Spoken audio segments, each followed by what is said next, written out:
Hello, Free Enterprise fans. I am Antidale alongside Tybalt here, and we are here to present you on this Sunday afternoon or early morning, depending on where you're at in the world, the wonders of this EiKlopfer versus Possumorpheus match, who both shockingly at 0-1 both ran into some very tough opponents in round one, and are now looking to get their first win on the board. Looks like we do have our objectives up there. Tybalt, how do you feel about those the two random ones there? To get Rydia, at least you're gonna at least have an anchor somewhere for some people. But with CPU, you may want to actually keep the Rydia just to be able to get through it in a different way than most would think with the self summon. So there's some chances that it could be good or bad, depending on where it's Summon, at. and also we've seen an awful lot of Bahamut and Leviathans, and so depending on where that CPU is, that could just sweep them all just right away. If you do get that Rydia early and do find that CPU, so could be interesting. And I always, like you mentioned, Rydia as the anchor is really popular so far, but I do love it when the seed gives you a really powerful summon, so that you can just kind of go nuts with Rydia and let her actually do some real work in the seed.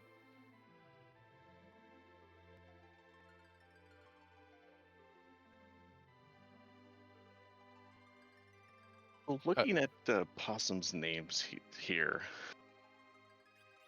he's having a fun little meme. Golbez is playable. Golbez is a frequently requested thing, but since we try to keep characters very vanilla, we'll move around what they have to do. We'll move around what bosses they have to fight. But the characters themselves are pretty much vanilla for compared for the U.S. and Japanese releases, depending on what flags are on. So it's a very large meme for playable Golbez to exist. We'll see if when and if it happens and how that actually comes about.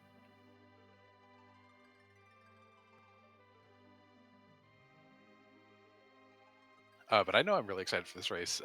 Both EiKlopfer and Pasu are very good racers. EiKlopfer has been around for a good while. I think he was in Zima Zone 2 and possibly even Zima Zone 1.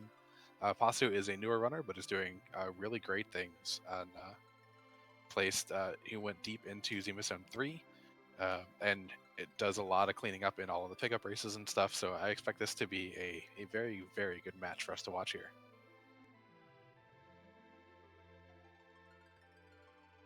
oh yeah, I know Possum's been doing lots of practicing lately, and I know he's a really good runner, and I've seen EiKlopfer, so this is going to be a very interesting race between the two. Yeah, are there any places that you're hoping to see any of those key items, like where you want to see that pink tail hidden, or where what harp should be behind? Like I'm with Chad here. I want Demist on Giant, like at the CPU spot, holding the Twin Harp and Twin Harp to have pink tail, just to make the Giant required. That is definitely a blessing and a curse for whoever wants to brave that vanilla giant flag, which is one of the new flags in the 4.2 version of Free Enterprise, where we have made it so that just like in the vanilla game, once you enter the giant, you have to beat both bosses to leave. Of course, most people know to leave a save outside in case they get locked, but that does really reduce the amount of demachining that we see people do.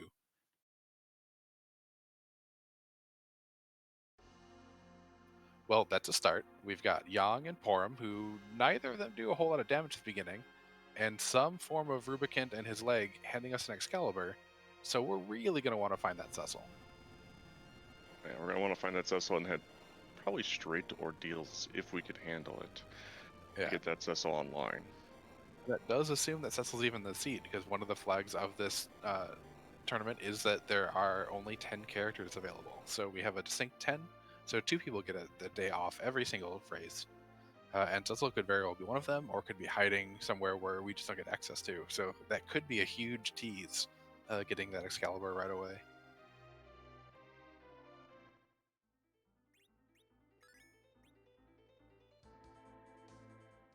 And we see a little bit of divergence straight away. Pasu is going into Baron Inn, trying to find a little information about the character. We see some Eddie having tea with the Kaipo guards. Um, and then EiKlopfer is going to the waterfall, finds it pale dim, and it's probably going to be looting Damsian. And which is one of the more common spots for some racers to go. Seems pretty normal routing to hit high loot areas, especially with the T Wildish flag on. uh, anywhere between, in some places I think it's tier 3 to 6, but the way that it's weighted is on location. But hitting lots of chests early on is usually pretty good. Exactly, and there's a little bit of a push and pull between areas that people didn't normally go to before the Wildish flag came out, because they were just kind of far away or was hard to get out of. And chest density, like Damcene is very dense, but you don't get quite the same chance of really good loot. But we have seen another Dwarf Axe, we've seen a Leviathan summon, and a Crystal Ring out of Damcene, where Basu did pick up a Poison Claw, That's which gonna is nice for Yang. Yeah, that's gonna be really good for Yang. Getting Yang's strength up early on is going to be something that Yang's gonna need, just because his damage is based on his level and strength stat. Ari in chat saying, "Did you just see Possum shop?" I would not be surprised to see a lot of extra looting and shopping with this start. Both Yang and Porum need a little help, but that heroin robe that EiKlopfer just found is all the help Porum needs to get started. And it looks like we have a sleeping ninja today on Possum screen. More promises of really good characters, possibly some good weapons for Edge, because that Wildish flag that we talked about.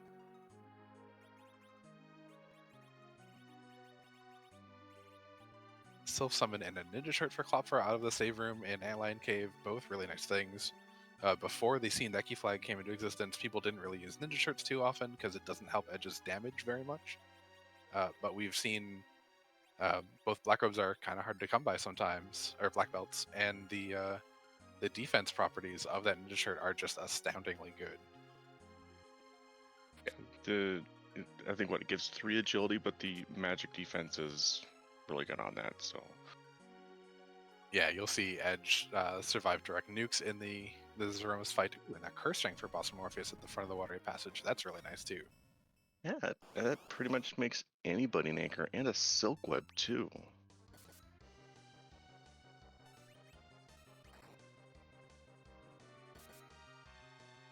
And we get our first boss here. Looks like it's Dark Elf at Antlion.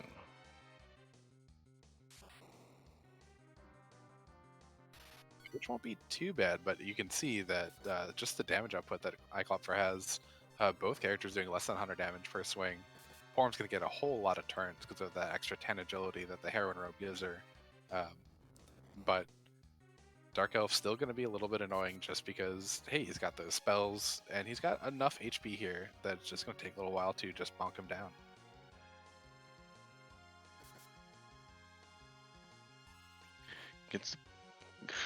Elfer gets the poison on Dark Elf.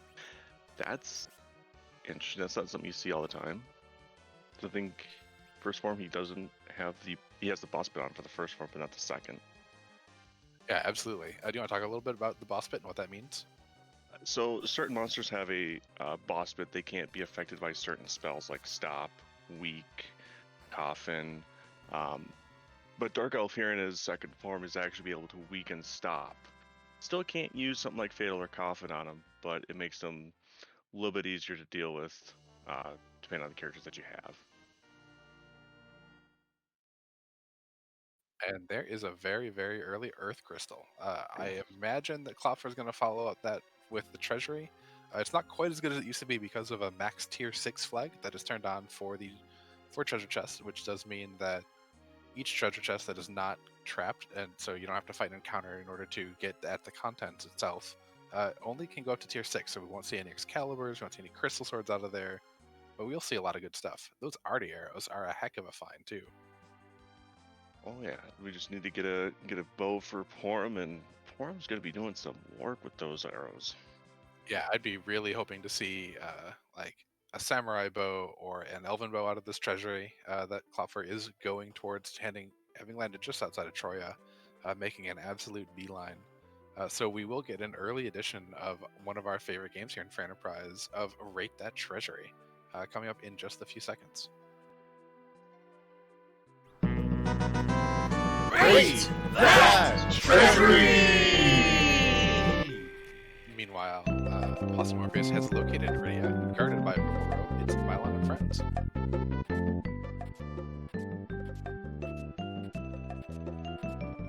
that treasure, we've actually found some really good gear. We got a power shirt, we've got a light sword, we found change rods, life staff.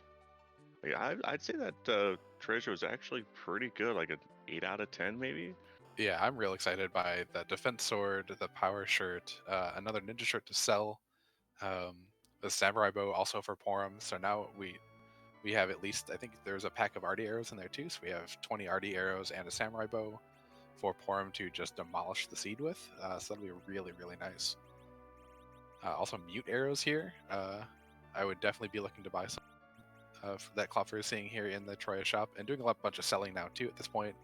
Definitely a good idea. The starting kits that we start with do give you 10 rune rings, and I know I pretty much instantly sell 6 of them, because even at a quarter price, that's still a good chunk of change and really helps finance the early game.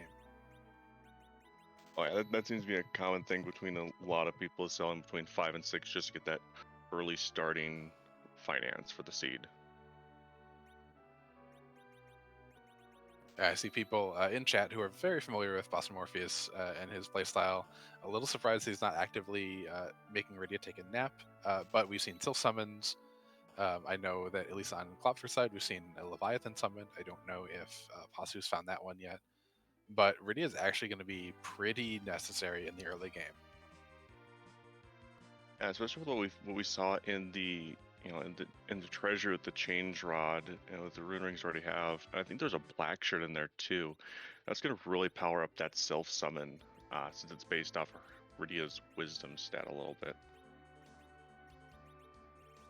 Yeah, and with just like or mostly like in the vanilla game, Sylph has a little bit of a bug to it, where if in for Enterprise, if she is not in the middle character slot, it won't actually cost her MP while we have the Sylph glitch turned on, which we do for this tournament. Yeah, So now that Rydia has picked up some levels, she'll have enough mana or magic points to cast that Sylph, which will be definitely a good thing. And that is objective number 4 for Possu, and EiKlopfer is going to be getting it very soon as well. wonder if Possum's gonna actually checking out the Hob summon and seeing what it gets. The only summon you can't get from here, I believe, is Bahamut and Leviathan, since those are Correct. pretty high summons for Rydia.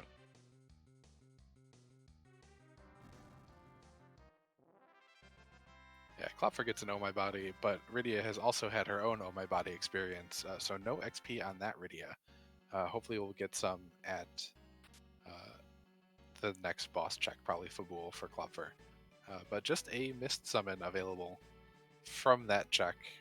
Looks like Possu is not interested, but is interested in learning Odin and probably Sylph here in the menu. The miss summon, not the probably I would say one of the lower summons for Rydia, unless you're running an Appleseed.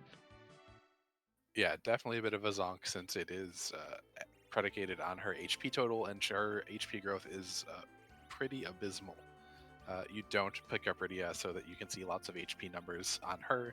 You pick her up so you can see lots of HP numbers on the damage she does with a Bahamut summon or Leviathan if you get it.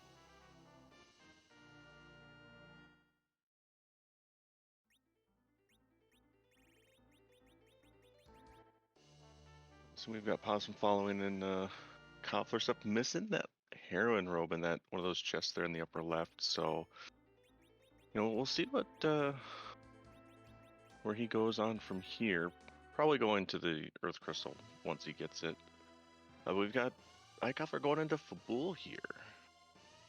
Yeah, I'm not surprised. His damage is a little low. He wants to get Rydia powered up and online so she can actually be able to cast that Leviathan summon and soul summons that he's learned. And Possu, having looted heavily earlier, is making the choice to not loot very much here, which is reasonable. It's one of those pushes and pulls of how much do I want to loot, how many boxes do I open, because each box takes time, and if you feel like an area is a little bit too spread out to be interesting to loot, then you kind of skip it, and you can not get those really neat items like that heroine robe that EiKlopfer did pick up. And we have a Nope Noodle at Fabul. Yeah, this isn't terribly fun, but I imagine EiKlopfer will be able to get through it. and does quite handily. Yeah. At least you get a full heal before fighting the Noob Noodle. Yeah, this both particular before and after too. So won't have to take any time to resurrect anyone or do any tent or anything. Can just go straight on to the next checks. Possu does get that Earth Crystal, has a very, very quick Dark Elf fight.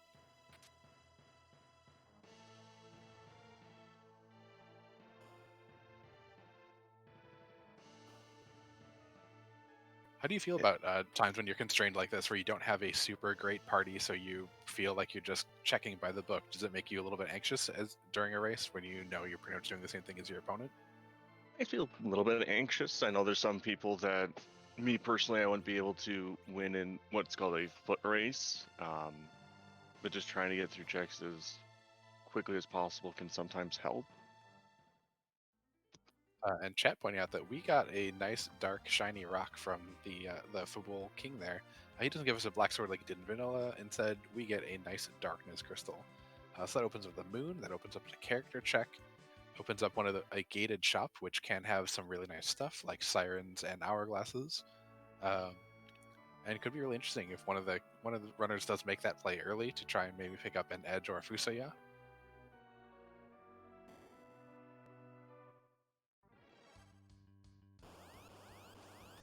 But yeah, that treasury is still good the second time around. Gotta love all that neat stuff. Oh yeah, it wasn't just a change rod; it was a charm rod in there too. So that's a little bit better. That's 10 wisdom for your early Rydia. Yeah, only beaten out by Stardust Rod. Looks like Possu is taking the play just straight up Zot, which is a little bold. But I think he feels like that Rydia is good enough, unless possibly this is just a check on Flame Dog. But I imagine he's going for it, making a pretty bold move here. Yeah, and it all depends on what's at the first Magus Sister spot. It's not terrible in most situations. It all depends on who is there for the actual boss. And it looks like we have a plague on the second fight for the Baron Inn. Not too scary. Just tries to count everybody down to 0. But I have a feeling that EiKlopfer's going to get through this just fine.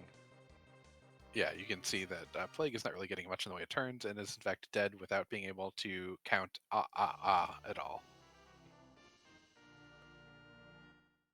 But we get a Bardo and we get a Hook, which could be our way underground. EiKlopfer now has a whole lot of options available. Another gated character check, another gated item shop check. And that Hook is one half of one of our objectives too. We do want to turn in the Pinktail. It can give us a nice tier 7 item. And is one of our objectives that we do have to complete 4 of the 5. Ooh, and I like that Moonveil pickup. That's really nice. Moonveil giving you the barrier status, as well as a very long-lasting reflect, so can absolutely let you solo things that you couldn't. And hey, does that look like a bonus round to you? Yeah, that's a bonus round, so getting possibly 2 key items if Possum ends up getting to the second boss in this location for Zot.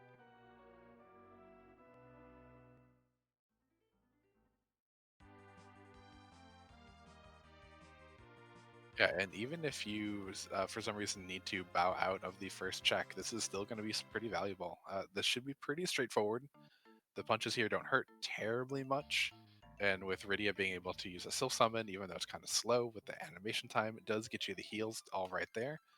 So I imagine he'll be able to get through it. Ooh, Rydia does get decked, though.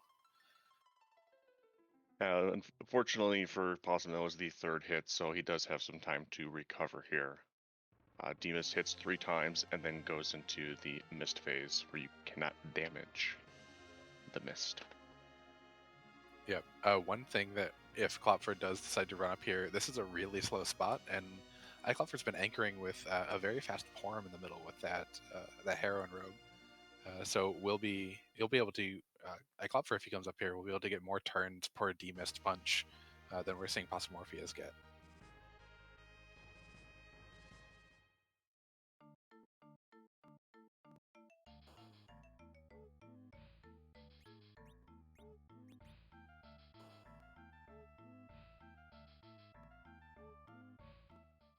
I see you Unfortunately, there in chat, Jeebus, cheering on for a moon clear before going underground.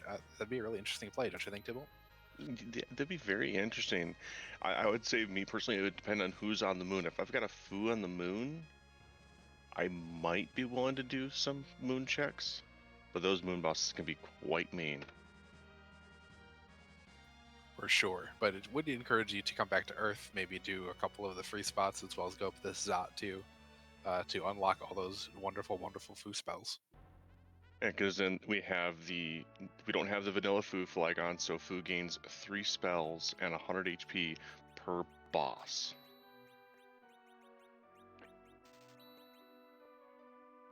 And it looks like the moon has a very, very nice shop here. We've got some Soakwebs, Sirens, and Life Potions. I'm going to be Yeah. instantly buying some of those. I would be thrilled to see that shop because I don't like shopping terribly often, and I probably wouldn't have found life potions on the blue planet. Life potions, cure 2s, and star veils are guaranteed in an overworld ungated shop, but I don't always look for them because we do start with starter kits to give you some, and occasionally that runs me into some trouble as I bite off more than I can chew or just forget that I haven't purchased a good stack of them. So definitely really nice to see in a nice condensed area. Meanwhile, Pasu still going on demist. This is going to take a little bit more time. And it looks like we have a Moon Cecil. Oh, hi there. I have an Excalibur for you. Or at least Yeah. EiKlopfer has an Excalibur for you. Let's go back and go to ordeals. How does that sound? That sounds good to me. Cecil's going to be online, and I think EiKlopfer has the Excalibur because we started with the Excalibur. Probably puts the power short on Cecil, and Cecil's going to be going pretty burr early on, which is nice to have. Don't have to worry too much. Yeah, and in chat, I see Ascorian asking, is Possum self-taking MP? As long as the self-glitch is on and Rydia is not in the center spot, it will not take MP. It's kind of easy to forget about that center slot thing because for a long time in Free Enterprise, it didn't matter where Rydia was, except if you did very specific things in Dwarf Castle. But the current iteration of the randomizer does say that if Rydia is in the middle, it will cost MP when the glitch is on, but it does not cost MP if she is outside of the middle slot. Also, that's a Cecil, and I missed the boss there that is at the back of Dwarf Castle. So we have a Leviathan in the back of Dwarf Castle. That's not awful, but also not great. And we have a French Vanilla Rosa. That's a fully vanilla Rosa, but that is a swapped a Cecil in for Kane, so both runners having access to Cecil very, very early. And the power couple, too. Yeah, if I'm Pasu, I'm super excited for both of these characters, and just hoping that the boss here is not too rude for me to get through at these levels. Hopefully not. I know this spot has quite high magic, so we're hoping not to have a Wyvern or Golbez here. Ooh. This is going to be a thing. Pasu can probably get through it with enough self-casts, but it's going to take a hot minute. Ooh, that's a Black Sword on Cecil, though. That's pretty nice. Yeah. You can get any swoon procs. That is good information to have found out. Yeah, there's a 1 in 3 chance of getting that Black Sword. Yeah, that's Dark Knight Cecil's best weapon. Yeah, that's part of the C Neki flag that we talked about a little bit earlier, where characters will start with a tier 1 to 3 weapon, and just that's it. They can punch stuff a little bit, possibly better, possibly worse than they started with, but we just don't know. Meanwhile, Klopfer gets through the first phase of Doctor Dialogue, or actually both, because he's gaining levels here on the front of ordeals.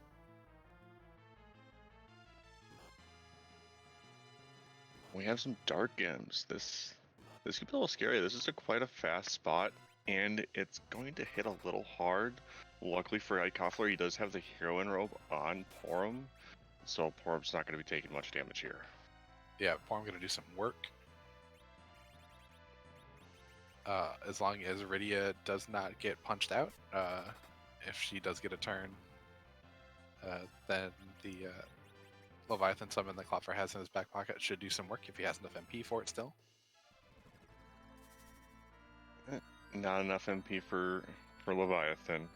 It costs 50 MP, I believe.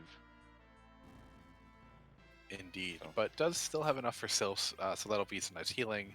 You can see that 1500 damage. It does about virus level stuff, which is why it's so nice to see on Rydia, plus that heal. We do get a swoon proc from EiKlopfer's side. That is some levels that is going to be an online Cecil in about 3 minutes.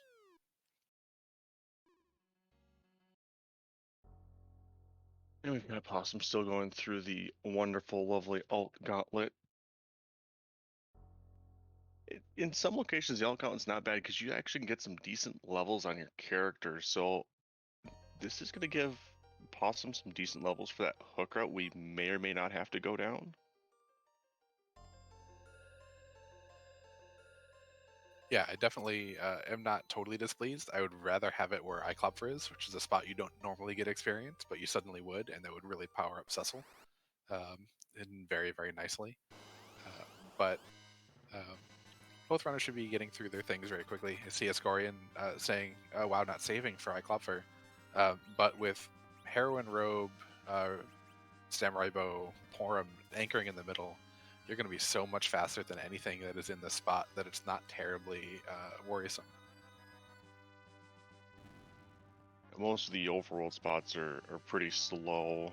And there's actually one thing, the first spot that I've learned recently, the first spot in Dwarf Castle, you actually want to have a faster agility anchor.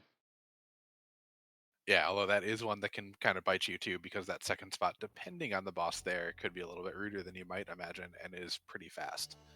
So it's an interesting uh, way, way to you kind of want to think about how to approach it. Like you might not want to curse string your anchor, but you might want to still have a mid to slow anchor just for the second spot if it's rude, but it depends on the first spot too. Lots of things to think about with that location.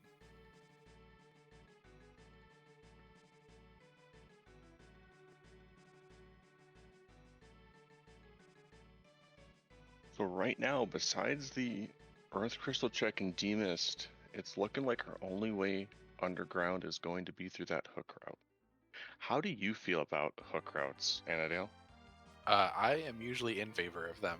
I feel like most of the time I can leverage them pretty well um, to my advantage, but they can definitely be scary things. We saw one yesterday, I think it was yesterday, with a super rude Ogopogo and a very not well prepared party for it.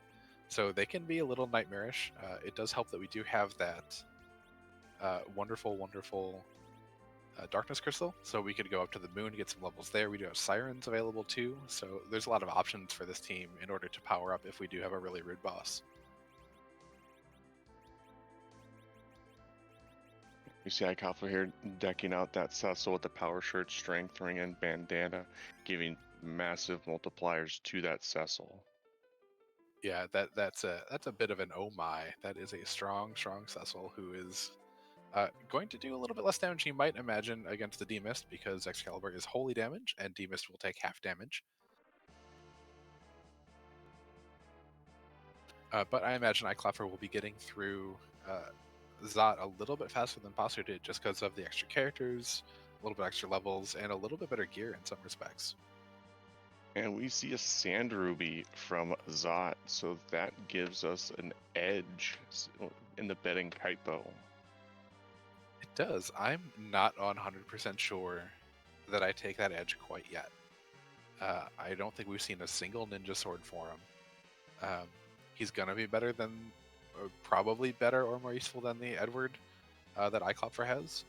Possu probably does take him just because he might not have a full party that he cares about. And I know Possu's not the largest fan of Porum. But I could see kind of banking him a little bit. Ooh. Rydia's mom holding the shiny rock. Yeah, it's a really uncomfortable like head pillow when you're sunbathing, like Rydia's mom was doing there. So I totally understand her wanting to give that up. Maybe there's a claw shirt or something that Possu had in the inventory to trade.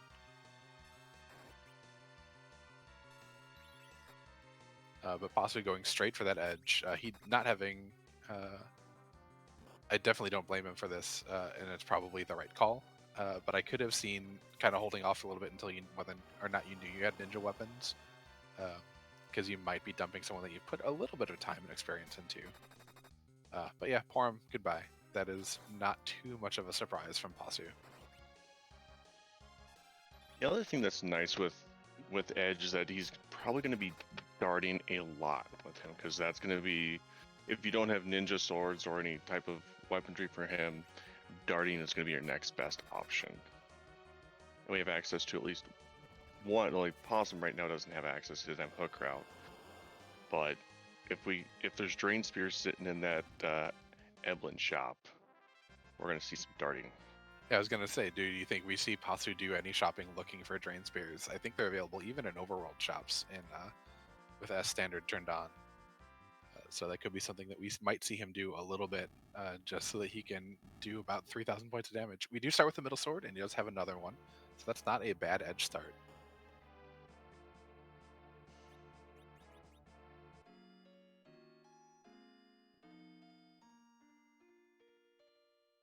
Well, EiKlopfer is through that deep mist pretty darn fast. I think that was a little bit faster than Possu was able to get through it, just because of those extra levels. The anchoring with a very fast Porum, because that is a slow spot here in the first spot as well. Just like Dwarf Castle, the first spot is slower, and the second spot is noticeably faster. And I've mentioned anchoring a couple times. Tybalt, do you want to give a quick overview about what we're talking about when we talk about anchors and wanting people slow or fast? So the game uses an active time battle system, and it's all based on what's considered your anchor. In the vanilla game, it is Cecil. In Free Enterprise, if we don't have the vanilla agility anchoring set, it is going to be the center slot character. So everything revolves around that center character. Higher agility, you're going to get your turns off faster if it's a slower spot.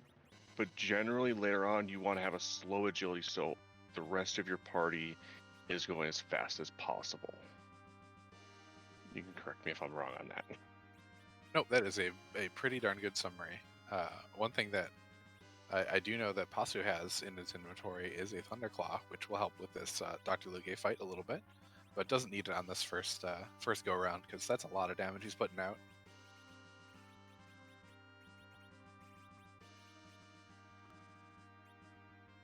I think Edge currently has the ninja shirt on, so that's given him, I think, a total of 28 agility, but gets put to sleep. That's fine. Yang's got his back. A nice 600 punch from Yang, who's probably wearing the power shirt.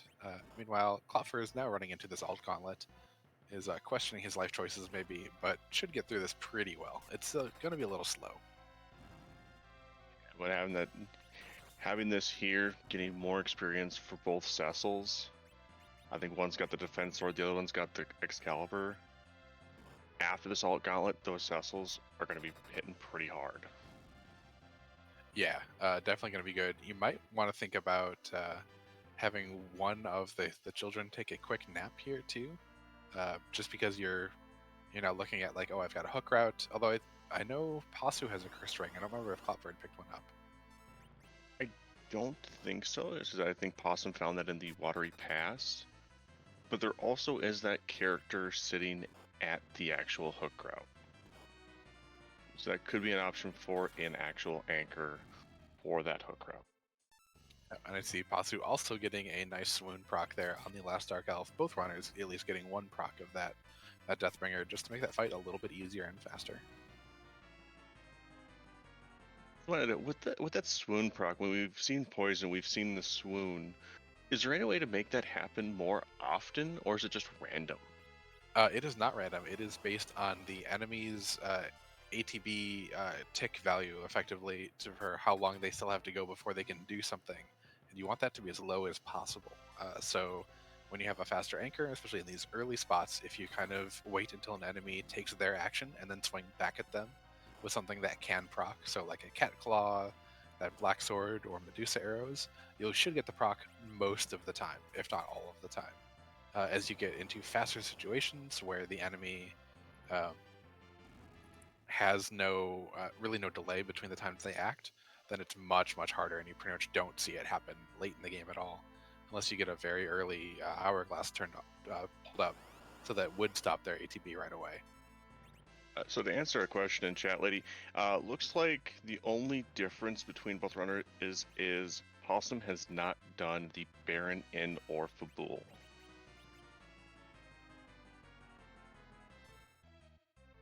And I wonder if Possum's going to try to do the river strata of only single dipping Fabul.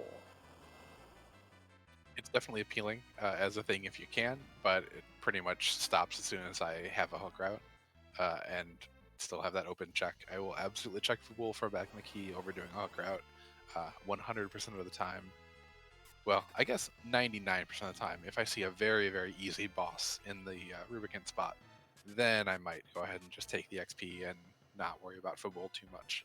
But still generally worth it to do Fabul when you have a hook and no other way that you see underground. Yeah, because that hook route can be nasty sometimes. It can be nasty. It's also just a lot of walking. Like you got to pick up the hovercraft, you got to move it over, then you've got to walk into the shop, and then you don't have to walk into the shop, but you know you're going to anyway. And then you got to walk all those stairs and walk all sorts of ways, right by nice enticing treasure chests that you shouldn't open probably at this point for both runners because they're about as decked out as they probably want to be, except maybe some gear for edge. So might be checking some gated weapon shops, maybe for some long swords or ninja short swords, just to give Edge that little bit extra damage. Yeah, definitely would not hate that.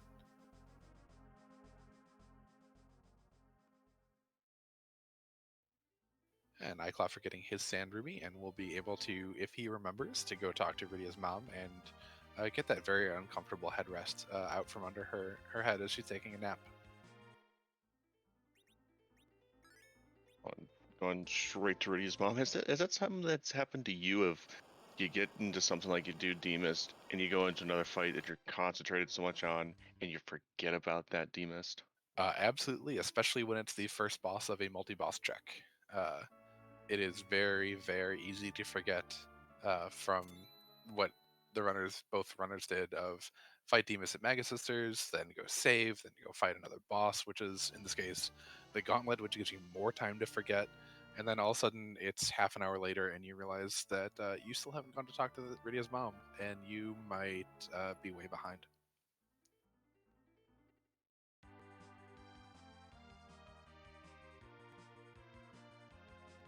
So I'm wondering if whenever they go and grab their hovercraft, because we know it's going to be a hook route, are we going to check the waterfall boss? I'm sure we are, and I believe EiKlopfer already has, though. I think it was Pale Dim that we saw very, very early from a check there. But that's a great bit of routing that you mentioned there, Tybalt, in order to kind of, you're going to be here anyway. Like we could see Possu save there and then go check and then just reset back out to a save, just so you know where that boss is, because we are still looking for a CPU.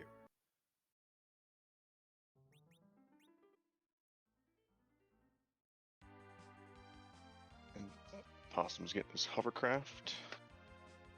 And we may see the runners converge here after this. It all depends on if Possum's going to go check Fabul or not. We do see EiKlopfer going to drop the hovercraft and go underground and see which character and which boss we have to fight.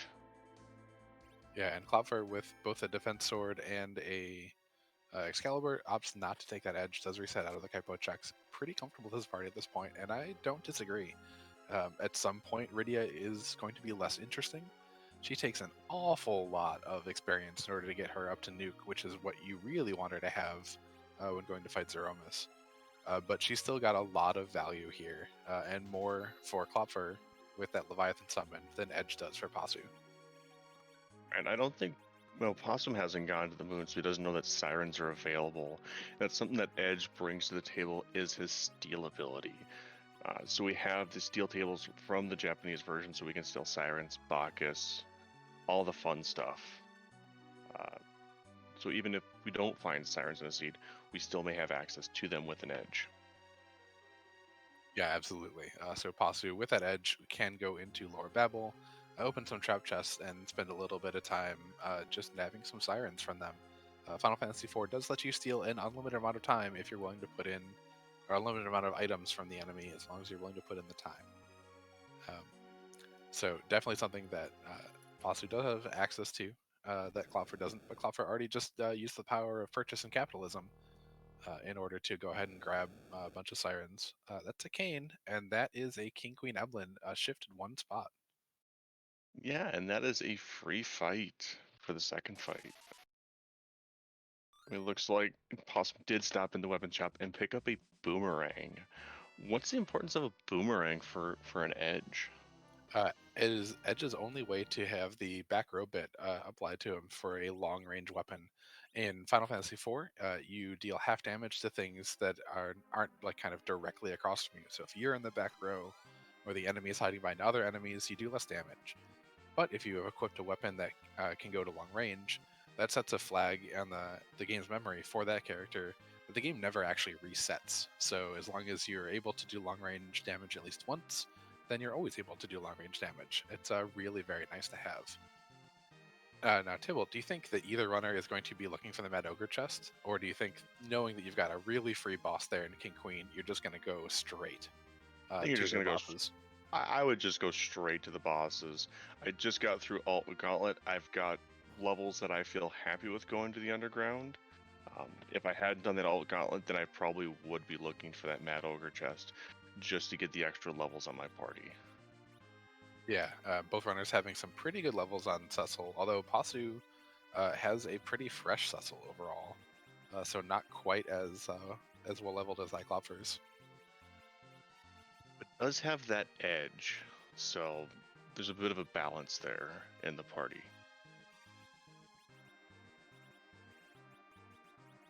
Well, both runners have gotten rid of their starting Porum, replacing them with a melee character of some sort. We have Kane replacing Porum on EiKlopfer's side and Edge on Pasu's side.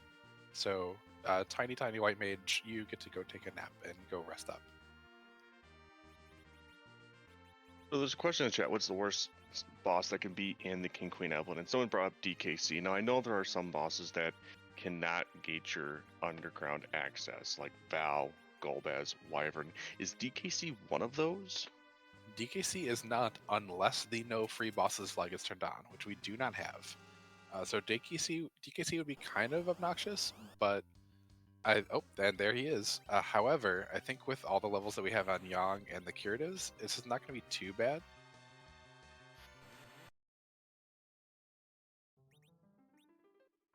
Or it might be. That's going to be a reset, and this will be fun. I think Possum's going to try to leverage that Sylph since it's such a fast cast, but doesn't get it off. But I think Possum's going to have a bit of an easier time here with that Young having so much HP, going to be able to get through this. Yeah, having a bunch of HP and doing a really nice job of using run buffers in order to, when that can't run is popped up, it does kind of pause the timer. So it gives you more chances to get actions in, and is able to make Yang survive with a bunch of Cure 2 pots. So very, very heads up play from Possumorpheus. And it looks like EiKlopfer's opting to do some coffins on some Mad Ogres. Yeah, this will be a nice fast way to get a little XP. Would probably be good for EiKlopfer to maybe knock Kane out a little bit. The ogres might be doing it for him. Just so you get a little bit more agility differential between your characters so that everyone else is a little bit faster, because you want to make sure that you get a little bit of turn economy out of this when you go fight that DKC. It looks like EiKlopfer's casting life on the Mad Ogres. Is he trying to fight them again and again? He would probably love to, but you only get to fight him one extra time. When you resurrect someone with a life potion or a life 1 spell in Final Fantasy IV, it resurrects them with 5 times their vitality modifier. Enemies have no vitality, so they just get resurrected at 0 hit points and instantly die again. So you get a double count for killing all of these enemies. So we'll see 16,508 XP there from EiKlopfer, which gets him a bunch of levels. Might give Cecil close to enough in order to survive the dark waves. I think he'll be a little bit shy. Oh yeah, definitely. But if you can get some curatives off, maybe move that crystal ring to that top Cecil, just so he's a little bit faster. Get Kane a little bit slower, um, and give himself a little bit better chance to survive the dark waves. I wonder if that Kane, if Koppler does have a cursed ring, or sticking the dwarf axe on that center Kane to slow him down. Yeah, I think I saw Kane have a dwarf axe, but also a crystal ring, which kind of balances each other out. So I'd really, if that is true, I'd really like to see that crystal ring move from Kane to top Cecil. But Possumorpheus is through, has completed most of the overworld, and is now getting underground in about 42 minutes, which is a pretty good time for all that he had to do. I think that's about an average time to get underground, is about the 30 to 40 minute mark. And it looks like we have the Baron guards at the top of tower. Yeah, that is pretty much every free boss we've seen. We've seen Dark Imps, we've seen Kaipo guards, we've seen Water Hag, we've seen King Queen Evelyn, and now we've seen the Baron guard to the top of the tower. I think that's all of the free ones. Ooh, this moon could be quite a nasty one with all the free bosses out of the pool. Yeah, and EiKlopfer getting a little unlucky, getting constant high rolls from that Cecil. We saw DKC do about 500 per swing to Possumorpheus, and just happened to roll a little bit higher against EiKlopfer, doing 600 per Dark Wave on those last two waves. I think this particular spot, it does anywhere between 400 to 600 damage per dark wave. It's not the worst spot that DKC can be in. I want to say at like the Wyvern spot on the moon, he does 1,000 per dark wave.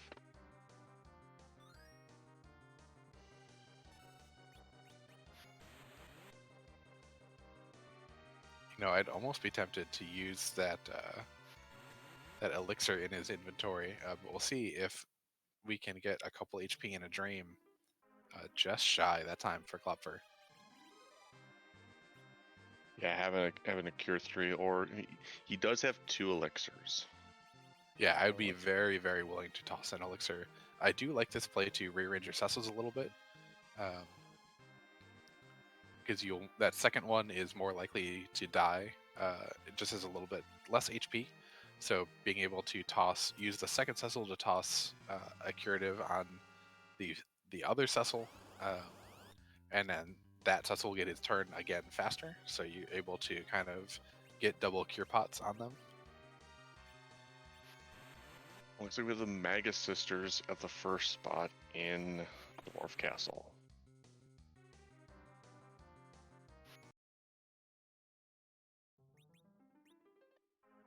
It looks like we have Rosa going over to some mute arrows and zerking herself up.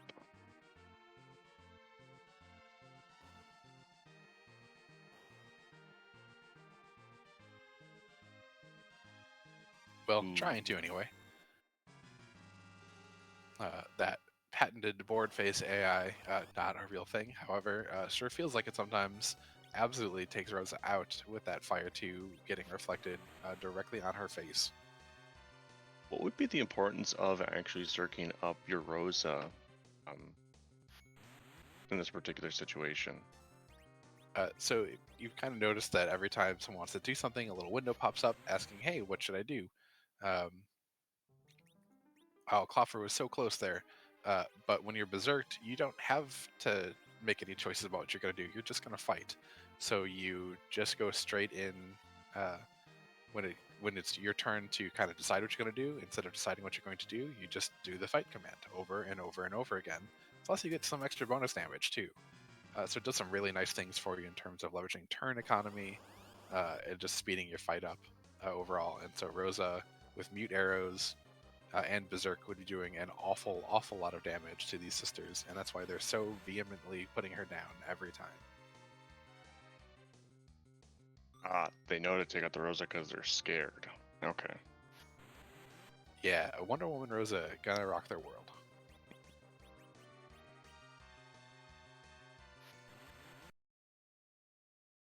Will Koppler get the elixir off? Ooh. Unfortunately, not quite. Looks like he's checking Kane's agility right now, sitting at 10. And is thinking. Yeah, definitely some hard thoughts going on. This is a tough place to be in as a runner, just because you're not 100% sure what you want to do and how you're going to do it. And you're definitely feeling pressure. You're feeling behind because you know this is possible. Both runners had an Edward early, as Asuka had pointed out in chat a while ago. And they had let that Edward go. And Edward, with the correct anchoring, could absolutely hide from all of these dark waves and then pop out and listen to Dark Knight and Cecil's speech about justice. And he would just laugh at him. Vicious mockery. As the bards do. But it looks like Possum is through, and there's a Sid at the Dwarf Castle.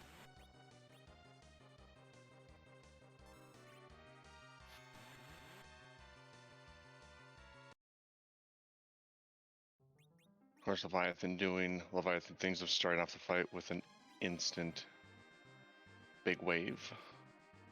Yeah, one thing that I'd like to see from Klopfer on his setup is to move the bottom Cecil there down to Rydia's spot. Or at least just pass out of Rose's turn earlier. He's kind of spending a little bit of time in Rose's menu, on her menu, thinking about whether or not she can get something off before the Dark Wave comes that kills her every time. And it looks like he's doing a little bit of party arranging, which I do like. But you essentially only Cecils are going to live through the second Dark Wave. Both of them should live through. They'll live through the first one, and if your lower HP one is the person who acts right away, you can get a Cure 2 pot on the higher HP one, and then the higher HP one can then get a Cure 2 pot off on himself if he's the next person to act in time. So there's a couple of things you could do here to make this a little bit better. But it is a really hard thing to remember all this stuff in the middle of a fight. But you do want, like, this Rose is not getting this Cure Potion off, I don't think. Yep.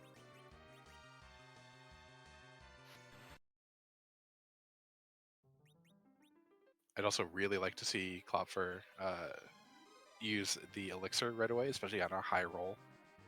Yeah, I would probably use the Elixir instead of the Cure 2 just to get that Cecil back up to full health. Because then you're more likely to survive that third wave. Because you're hitting for half health almost per dark wave. Yeah, absolutely. And Pasu, having gotten that Sid and that Tower Key out of Dwarf Castle, I think found nothing terribly interesting in the shop, although I did miss it. Is exiting out and probably is going straight up that tower. That is by far the most attractive play for him, with all the key items that are still available, required for him to complete the seed at this point. Yeah, we know top of tower is free, and the super cannon room is quite free as well, just because the low HP. Though there is still a boss out there that can really make that super cannon room even longer. Who are you thinking of? Because there's not that many. Oh, a little that's- ha. Yeah. A little ha ha ha. That's one of the, because there's two bosses, ha ha ha and Water Hag, that there's really not much you can do with that spot. Mom Bomb also super annoying there. That extra 9,000 HP that you have to chew through, even with this party, might have a little bit of a hard time going, and you just don't want to see Mom Bomb there. It's obnoxious. We'll see if Possum goes to the super cannon room first or just goes straight to the top. Opting to go straight to the top. Knows that it's free. Oof, and Klopfer trying new tech, puts Rosa at top, but she gets high rolled and gets knocked out, but we do get an elixir off. This is going to be Klopfer getting through this fight. And we have the Justice Speak. Ooh. Now, do we think that Klopfer's going to be doing some gambling? Do we think that he's behind at this point with the few wipes that he took there? Or I think you have to feel behind taking more than 2 or 3 attempts. You figure many people wipe on the first one because you're just not set up for it. or you just see it, realize you're not set up, and then reset out. But then you do kind of think that your opponent probably figured it out the second or third time. At least you kind of have to assume that at some level. So I would like to see EiKlopfer do a little bit of non-standard routing at this point, just to kind of see if you can get a leg up and maybe skip some checks that your opponent that might look really attractive to your opponent, and hopefully it pays out for you.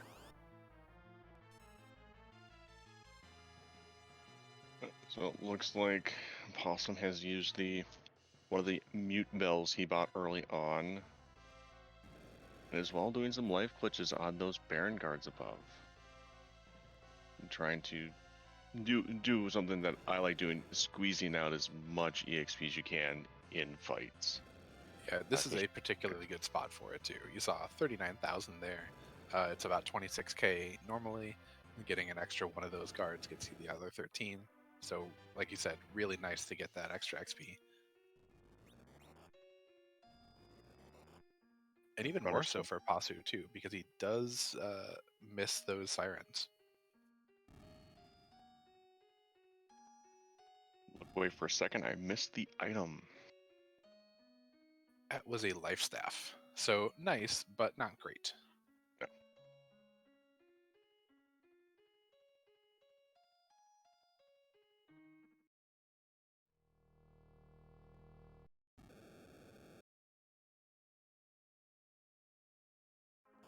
And, ooh, Sparkle. And we have a Wyvern. And we have a dead Wyvern. Yep.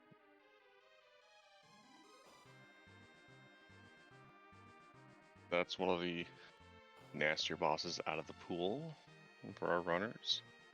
In a nice spot. Yeah, absolutely. Not knowing that you're fast enough to get that attack off, not having to deal with a Mega Nuke at all, is a very, very nice feeling.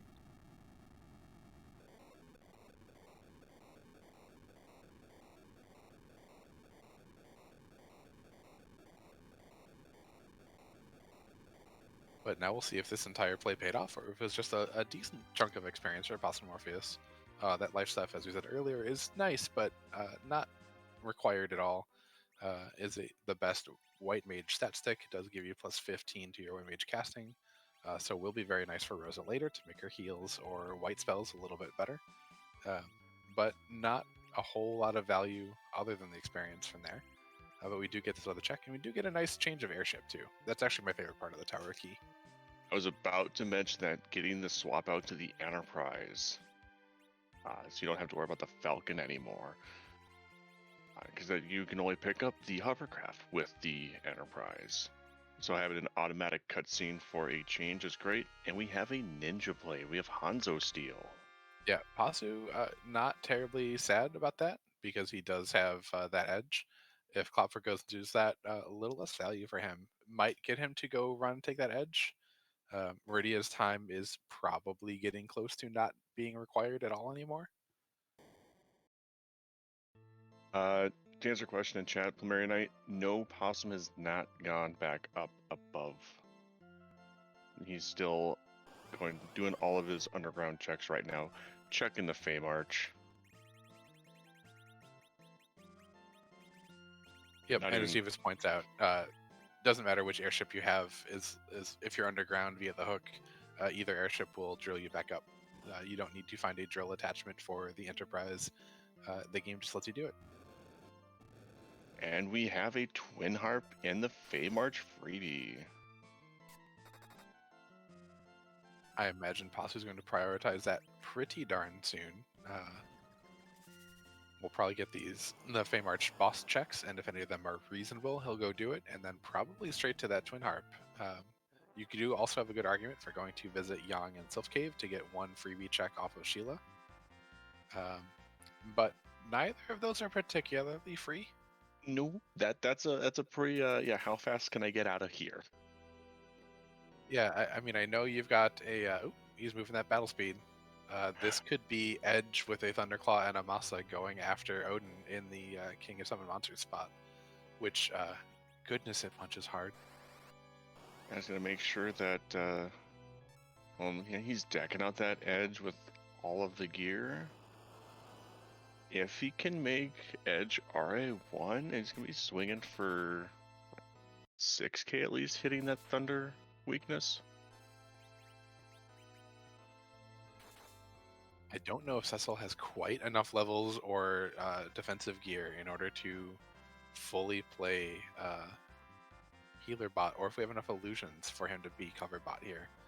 But it's definitely a heck of a gamble. I love it.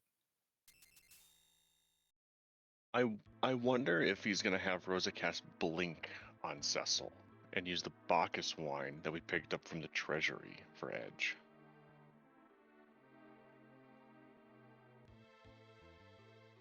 That is very, very likely. In fact, we do see Rosa targeting Cecil right away, and you do see how good Battle Speed 6 is for getting actions in. It slows down everything so much so that he's able to get into 3 people's menus and have them do things. Actually 4 before Odin gets a chance to do a darn thing. Okay, do you see that Bacchus being used? So Edge is currently in a bit of fit of rage. Just a mere 7k. And this bot has, oh, there's about 8k. This bot has, what, 35,000 health, I think? That's my rough mental remembering of it. So might have to get one more blink there on Cecil, and does indeed do that. So Edge should be able to finish this out pretty well.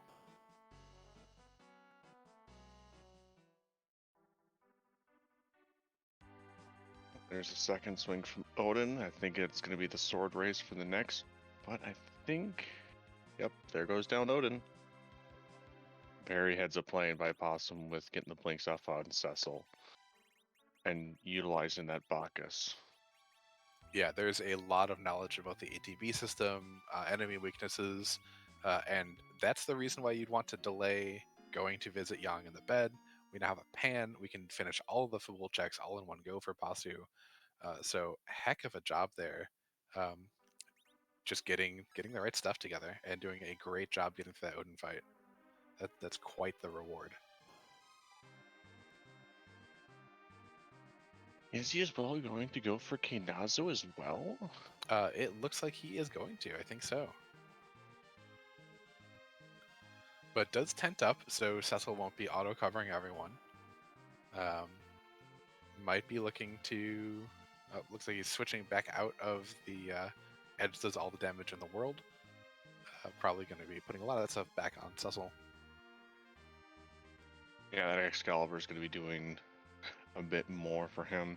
You know, we were talking about routing earlier. We do have the pan, so I wonder if Possum's going to go in, bonk Yang, and then go do Twin Harp. Because you have down to 1 HP after doing Sylph, and we have to do that nice cutscene at the Twin Harp. Yeah, he doesn't have any AoE damage to his own party, though, so the 1 HP isn't quite a big deal. If you still had Rydia able to cast like a virus or... oh, we do have Rydia, so it's possible that if we're able to slow everyone down, Rydia can get off like a Fire 1 to knock everyone out. That is a good call. I know Possum has not actually done Fabul, so we to get a full heal from Fabul, and then have to as well go through those 3 casts, and maybe even the weak cast as well, that the first fight does.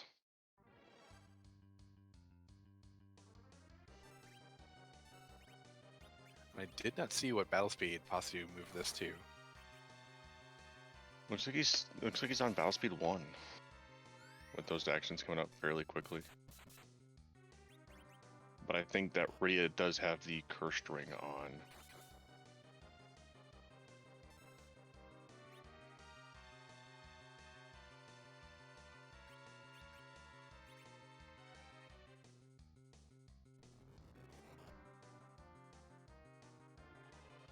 Oh, it looks like chat's saying that go to battle speed 3. Yeah, it would be very, very hard to get 3 people to get their actions off before the punch. on Battle Speed 1.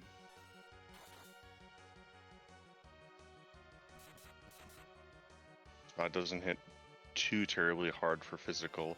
If it was the other way around, that'd be hitting a little bit harder. Yeah, and Possu's done plenty of damage to knock that wave down to a very reasonable level. This boss spot also has less HP than the Leviathan spot, so able to tank the wave and not really have to worry about dispersing the wave, given just the amount of damage he was able to put out beforehand.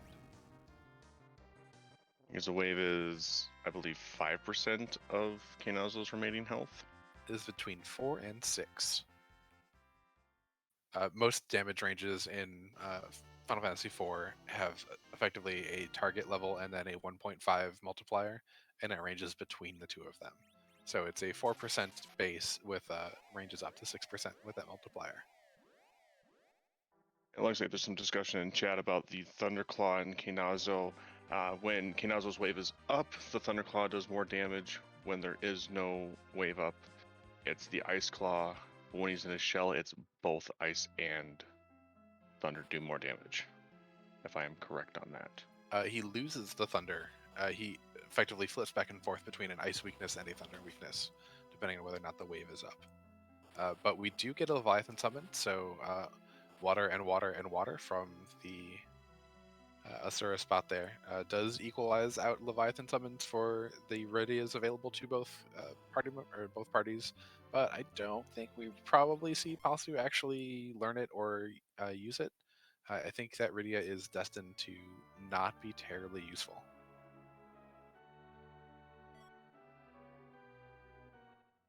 He may end up selling it for some money, and we get another white shirt.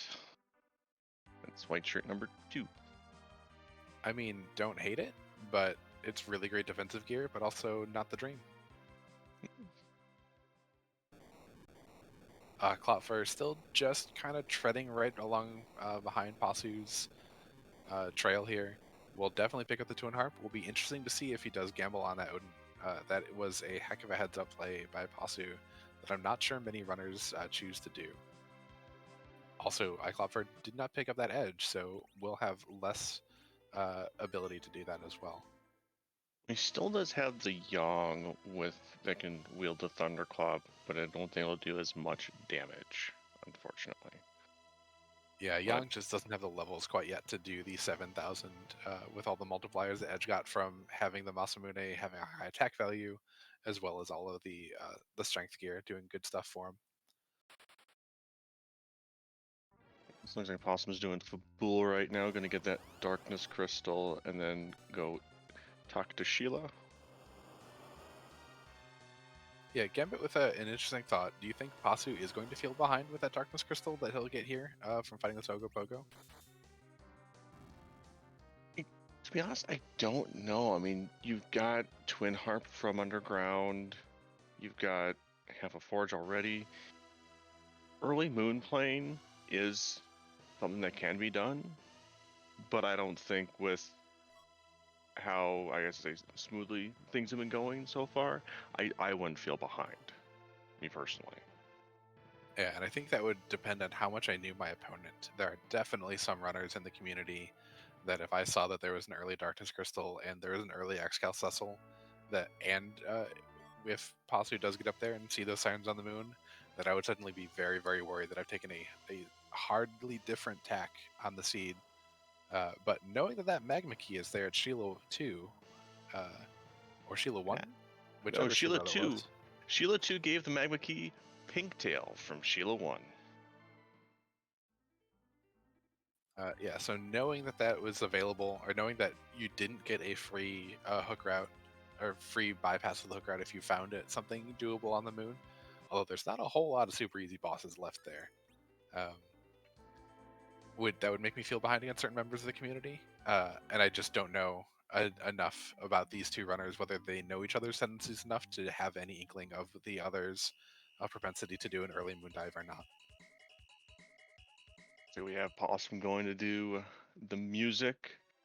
No, we do have Pinktail, and we're going to do music. That gives us 3 of the 5 objectives. We are still on a boss hunt. Do you think Possum goes up to the moon and just starts face checking bosses looking for the CPU? I feel like that's a heck of a gamble, because there are still 3 key items that gate other bosses at large. So if you face check, and if that CPU is behind, say, the Baron key, the package, or the Luca key, uh, then when you have to go back and actually fight those bosses after checking to see if they're CPU or not, it's a little bit risky.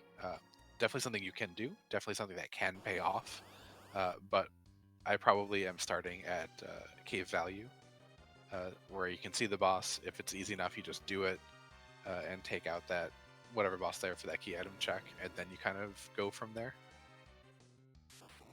Meanwhile, Klopfer having a little bit less of a nice time without that cursed ring against this Kainatsu. That cursed ring pickup that Passu had has definitely helped him out so much in this seed.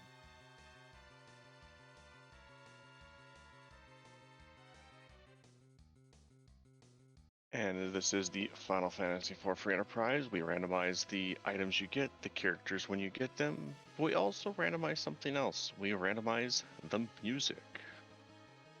Do you want to elaborate more on that, Annadale? Yeah, Calm Lemony and Boardface have together provided us 242, and I think there are some other various contributors as well. I know community member Xenocat has some credits in here.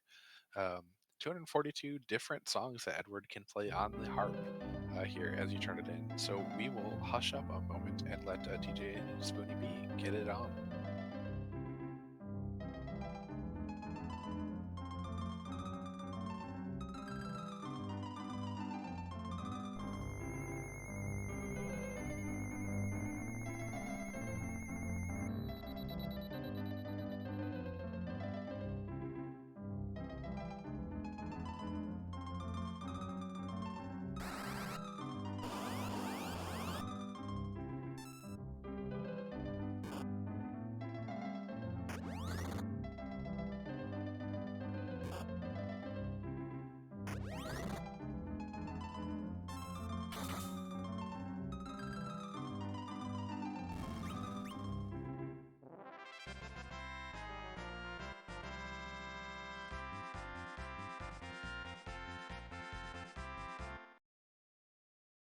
Well, that was a nice upbeat ditty that maybe Possumorpheus will be kind enough to check the harp itself to let us know what it is, because I sure don't have a clue. That is from Donkey Kong Country. I don't know exactly which song it is, but I do know it's from Donkey Kong Country 1. I want to say it's the first world.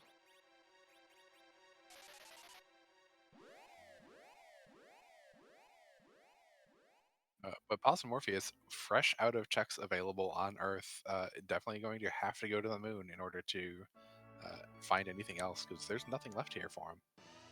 Oh, then we probably turn in that pink tail and heading to the moon. Yeah. Meanwhile, EiKlopfer does also get his pink tail. Is not actually because he's able to skip, or has chosen to skip the Odin spot and Kanatsu without just having the party in order to do them quickly. Is picked up a little bit of time that he lost to that DKC. Just clawed it back a little bit. This is going to possibly come down to moon routing. Yeah, the one advantage that Possum does have over EiKlopfer is that Possum does have 10 key items now with that magma key.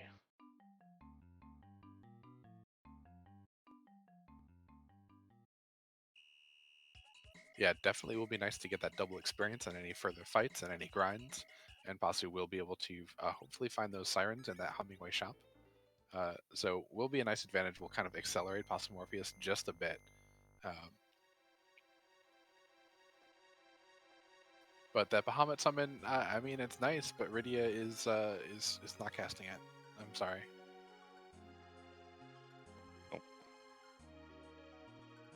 PK in 4787 in chat asking if Klopfer is missing pan from tracking. Klopfer, I don't think, did the Odin, so there is no pan in his inventory. Magma was Sheila too, so I think the tracker is correct at this point. Yeah, I think Kalfer only did the Kainazo using the to disperse the wave strat using a Thor Rage to disperse the first 2 waves to reduce the incoming damage.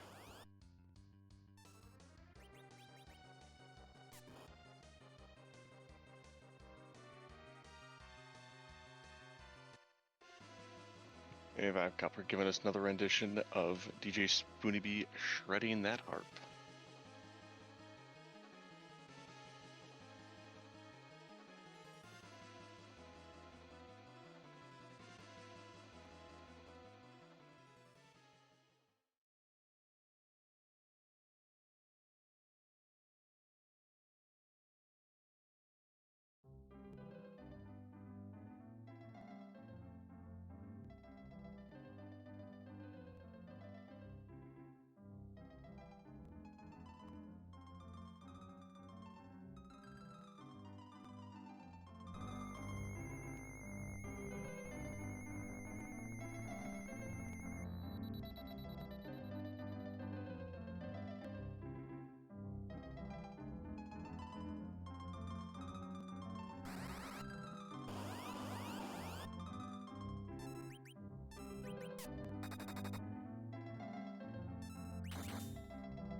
Looks like EiKlopfer decided to go with just straight power overwhelming instead of going with the ouch for the karate. Yep, nice to see runners do stuff a little bit differently. When Yang cues the second kick, his has a script that if any Cecil fights him, even just kind of whiffs at him, waves a sword in his general direction, even you don't even have to connect with the fight command. Then Yang will say "ouch" and will disappear. But there's not that much HP there at that spot, so just going straight damage is also totally reasonable. And Possum checking the shop, ditching the second Cecil.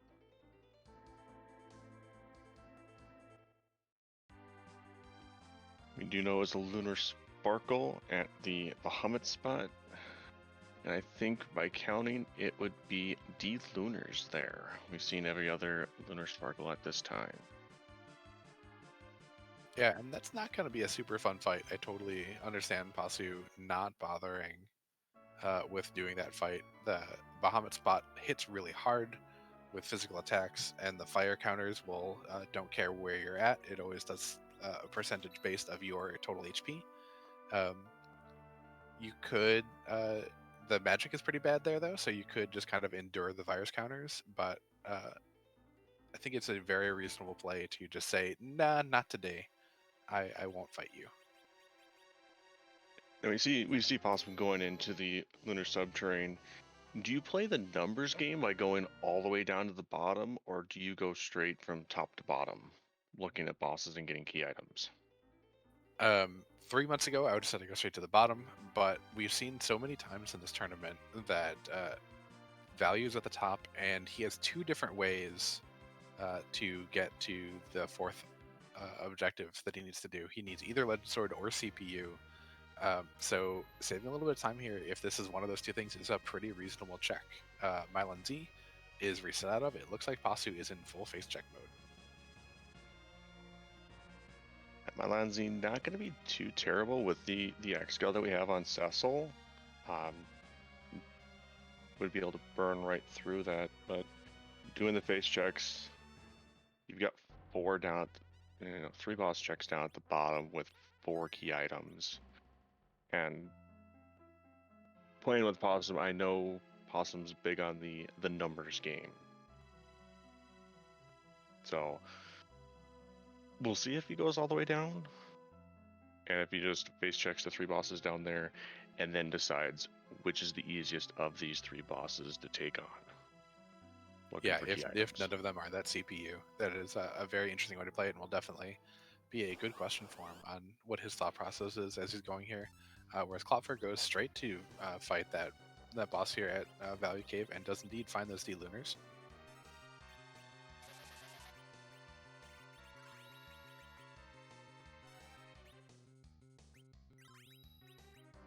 I think Pasu also has a little bit of advantage of just knowledge of having that pan, knowing that a couple of key items are already out of the pool, lets him make some of these choices a little bit more easily. where EiKlopfer is like, well, I could get a pan, and that's 2 free key item checks too. It kind of changes what each runner might want to do and how they're thinking about approaching the seed.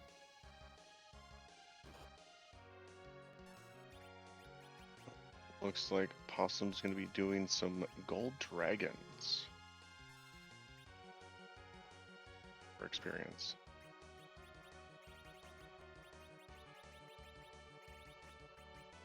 Yeah, these should be pretty fast overall. He's got a lot of power on his team, and with those hourglasses, makes them nice and easy. And there'll be an awful lot of experience points. We had 10 key items. They are worth what 60,000 per, and you'll be able to get a life glitch off on one of them. So a total of 180 for this fight is really nice. I wonder how many Possum actually does. I mean, really, you're looking to get Rosa with the equipment that we have for Rosa. We've got Tiara, White Shirt, Rune Ring, and Life Staff. I'd say getting Rosa to about the 1900 HP mark would be risky business for the Z fight. Anything over that, and you're pretty much safe. I think it depends too on how many bosses you think you might have to kill too. This could be grind enough to be able to do a couple bosses a little bit faster. And we do see Lunar Frogs on EiKlopfer's side. Blessed Wood in Zima Zone 1, who found out that if you have a wall up, the breath attack that the D-Lunars use reflects back to them and just totally ignores their boss bit. So they turn into nice, adorable little frogs. We saw Rosa hitting for quad 9s. I think that Rosa has the Artemis arrows, which the D-Lunars are considered dragons, so do extra damage. And also getting the extra damage from the bosses being frogs.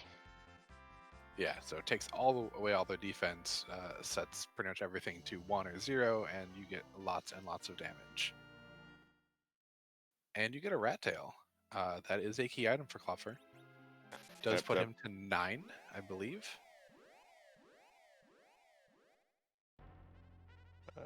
Yeah, that brings him to 9.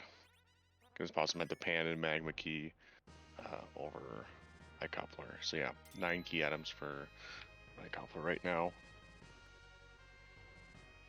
Yeah, I like this play from Klopfer. Probably feeling behind with doing the with taking so long to get through DKC, and making the save scum check here to go and turn in that Rat Tail right away and hope that it is your Legend Sword.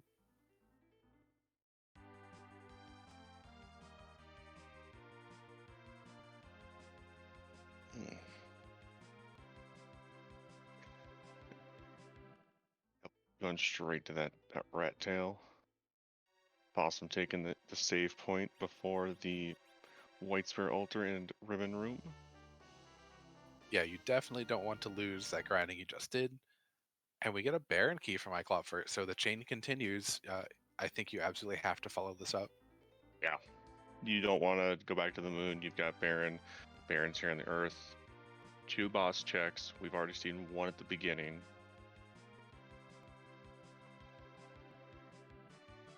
And we found CPU. Yeah, that is some seemingly floating orbs. Don't actually float. We get rid of the attacker right away. This could just be straight YOLO strats. Yep, Edge is darting some stuff. Cecil's going to get berserked probably. And we're just going to absolutely try and power overwhelming this fight down as much as possible. Yep. And EiKlopfer's going to hope to get the Legend Sword from this Baron check. That would put them relatively back equal in this race.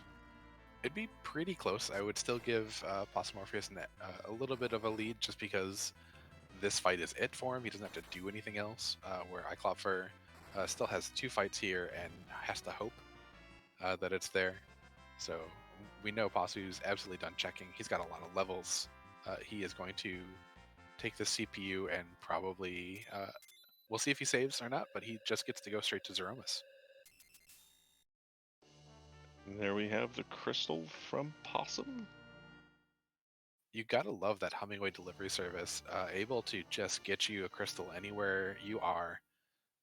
Oh, that's a dagger for EiKlopfer.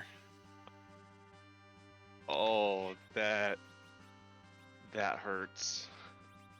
A hard, Moon. hard required CPU there at the White Spear altar.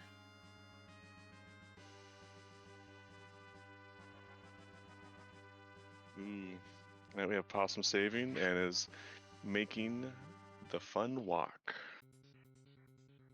Yeah, had ground up plenty in order to take the Ceromus. I saw Rosa at like 2100 during the fight. Cecil's at 2900. He's got a Power Shirt and Excalibur. There's not a whole lot I think that's going to scare Possumorpheus here. I don't know how many Bacchus Wines he has. That's going to be probably the most deciding factor in how fast this fight is. But Tybalt, I see an awful lot of Z flags there that people are waving in chat. What's going on with that? Is it nap time already? I mean, this was a pretty decently fast seed, so I think it's nap time, as they always say. I will definitely take a lunchtime nap. That'd be great. So But is no, it- indeed, we randomize a lot of things, and we randomize something else here with Ceromus, but I think you have a very important question to ask. Yeah, we have a question to ask, and that is, whose bottom are we beating tonight? With over, was it 525 different sprites? Yes, it was 525 with the 4.2 release, and for her birthday, Scala had added herself as a Z sprite. So there are 526. Meanwhile, EiKlopfer defeats defeats Bahamut, gets a third Cecil. So hi Cecil and Cecil and Cecil and Cecil. We don't have enough Excaliburs for all of you. I'm sorry. And that is all the dupes.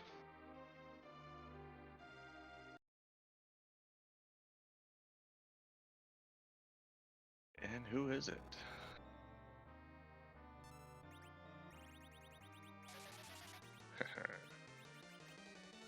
And a little bit of Rufus Miss from Final Fantasy VII. Yeah.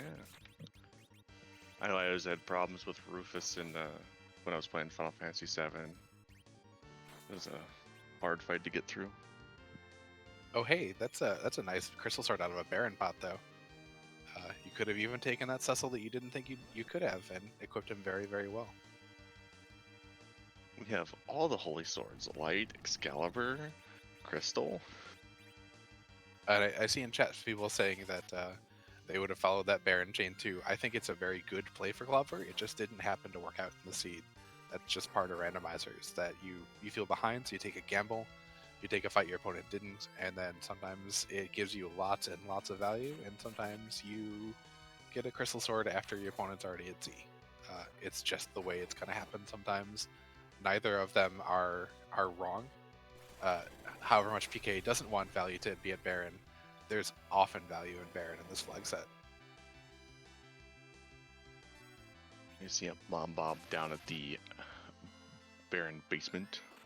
We're going to introduce Mom Bomb to a crystal sword. It's not going to go well for Mom Bomb. No, I think my mom's gonna have a bad day. Meanwhile, I'm Possum getting about 7K around. Maybe Probably 8. even 8, yeah, 8 to 9, depending on crits and high rolls and stuff. That's a pretty good number to have. Possum definitely is feeling very, very comfortable with this Z fight. Ro's got a lot of HP, she's got a lot of magic, doing some really, really good Zerker numbers. He's just kind of counting damage and waiting to know if he has to cure 4 with Rosa one more time or not.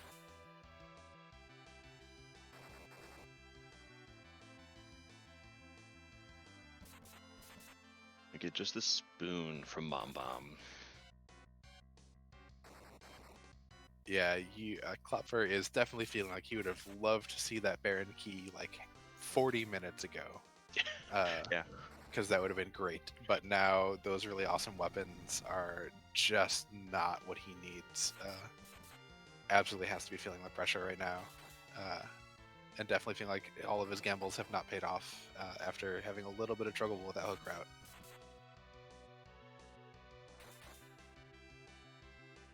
Question is does he go to Odin or does he go back to the moon?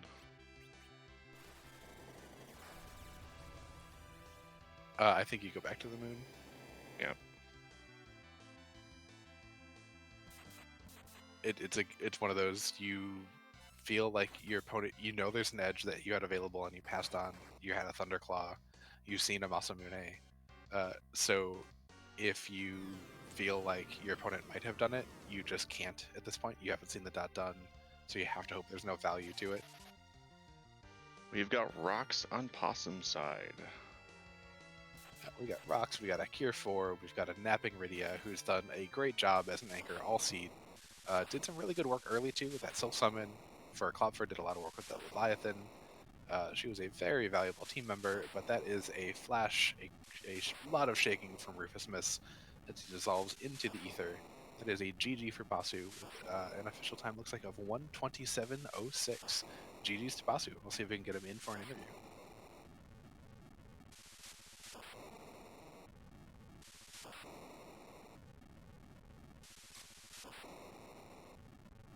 And we are now joined by today's race winner, Possumorpheus. GG's.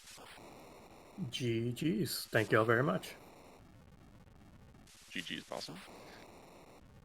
So my first question for you is, what were your thoughts on your moon dive as you were kind of doing a lot of face checking of bosses? Was that something you were planning on, even though you had a bunch of key items available to you that could still be gating them? Yeah, my plan was I will basically peek the top 2 spots, and then take a look at the bottom 3 spots. Crystal Sword Altar comes last on that, but if I don't see CPU at the bottom 3, leave a save on LST7, hop over to Crystal Sword Altar real quick, take a peek at that. If it's no good, reset back and then clear the bottom 3 spots. But I wanted to face check first. If I find the boss, I'm in go mode. Did my grind on the way up, and it worked out pretty well. So happy with how that turned out. Yeah, I bet you felt a lot of relief seeing that Legend Sword behind that CPU. Actually, no, it was terrifying because the way that I routed this, the way I faded Fabul, and then did a whole lot of extra stuff underground, I didn't get the Darkness Crystal until, what, an hour and 10 minutes in? Something crazy like that? I don't know. So when I saw a double objective behind that CPU, given that it's air quotes free, just time consuming, that was very nerve-wracking. Seeing both Darkness with a Cecil from Fabul Defense, knowing I could have had that Cecil easier than Zot initially, was a little nerve-wracking too. So, my thought on fading Fabul was, well, I can do this, no problem. I can get through this hook route regardless of what's there. I only get punished if this is Darkness or Magma at Fabul, and in particular, it was Darkness with a Cecil with an Excal in our inventory. So I was pretty on edge the entire seed, to be completely honest. Not really much relief until the very end. One thing we kind of noticed, how about that hook route with that DKC sitting at King Queen Evelyn? I mean, worked out pretty well. Worked out pretty well. Yang's HP was the difference. No grind necessary. Yang is like an instant HP pool. It's kind of just add water, and it grows. His is just add levels, and his HP grows. So Yang saved the day there, and that's also why I kept him over Porum when picking up Cecil. It was between the two of them that I figured Yang could deserve a treat and get to the end with us, because he got us through that hook route first try. Yeah, that was some really nice run buffering you did there too to make sure you got the cure pots off on him. Yeah, I was hoping to get the last one off, but it didn't happen. Yeah, because I wasn't sure he was going to survive the last wave. He needed to take less than, I think it was 576 or something like that. And he took like 529, I want to say. So I was, I guess, relieved to see that. Yeah, DKC, there's no fun. Yeah, I think your Yang was sitting about 56 HP at the end of the fight. So. Yeah, we definitely saw EiKlopfer get some high rolls into the low 600s.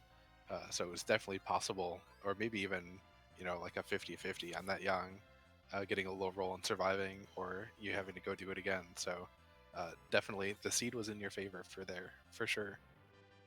Yeah, it was nice to not have a boss get left at 20 HP, and for my characters to be left at 20 HP for once.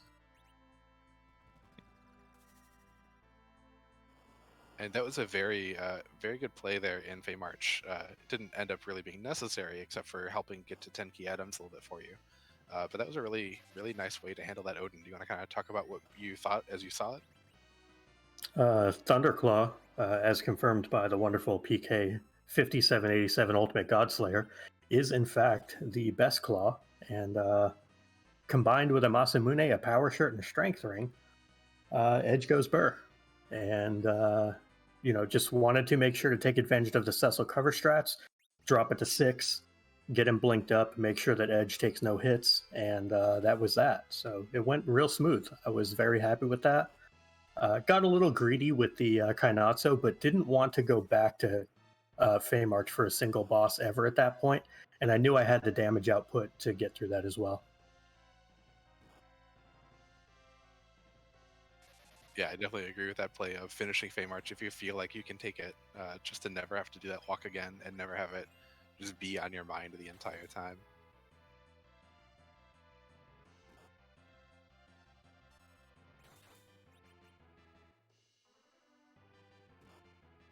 I don't think I have any other questions, but do you have any other questions, Annadale, for Possum?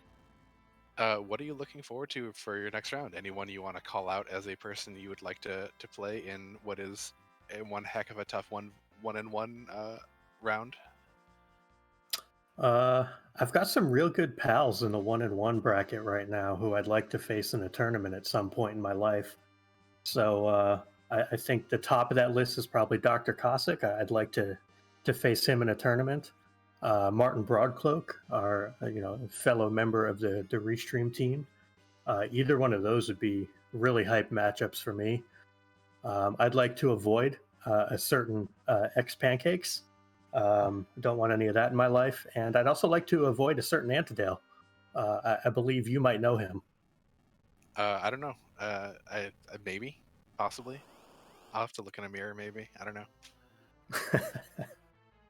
But yeah, But it's going to be a heck of a one. Like none of the there's good players all around with all sorts of records, so nothing is free ever.